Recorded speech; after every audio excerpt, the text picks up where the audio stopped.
So I say, well, this isn't a silent movie person, although it actually is, and it's actually a non-white person as well. The Latina, Lupe Velez.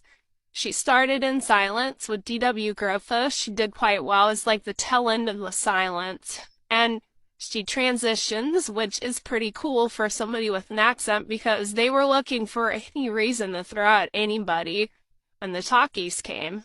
And she did well. Comedian force. God's bless her. Much like Mabel Normand, she was probably, now of course, like, this is really hard to say from 100 years later, she seemed to be bipolar. She had something where she'd, beat on her boyfriends and all this. It was just awful.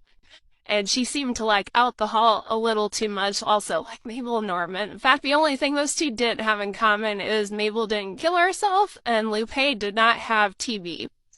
But, so, everyone knows the John Waters has made quite popular, like, is in a Simpsons episode, for Christ's sakes. Oh, Lupe Velez drowned in the toilet trying to barf up the pills. This is also from Hollywood Babylon, by the way. Everything's in my opinion.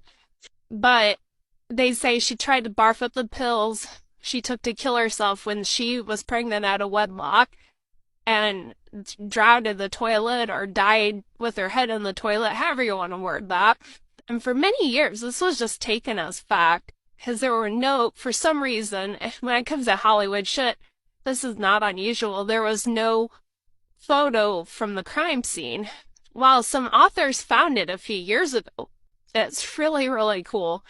I mean, in the sense of finding it, it's still very sad, of course. This is a person who died. Do not underestimate that. But it clearly shows poor Lupe laying face down right by her bed. Now, was she trying to get up? Did she just fall? Who knows? But nope, the toilet did not play a part in her death. And I have a lot of opinions and feelings on abortion rights and, shaming people who do have children out of marriage and stuff. And I don't care if they're like, oh, it's a silent film, love. Don't talk about that. I want to talk about it. Give women some goddamn rights.